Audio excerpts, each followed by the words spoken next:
Inglise bulldog.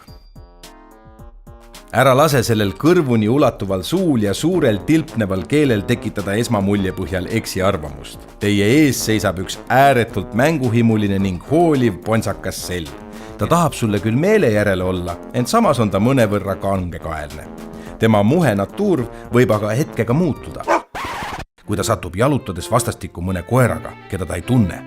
Aga sellepärast ei tasu jällegi üleliia muretseda, sest too härra siin ei vaja kuigi palju jalutamist ja üldiselt soovibki ta seda vaid harvadel juhtudel.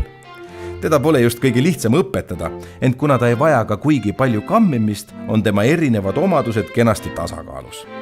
Välimus on Inglise bulldogil täiesti unikaalne.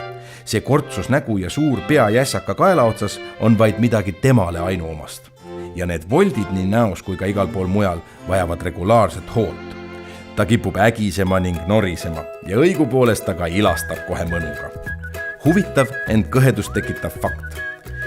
Inglise bulldog aretati iidsetel aegadel härja võitluseks, kus ta pidi härjast nii kaua lõugadega kinni hoidma, kuni too hinge eitis.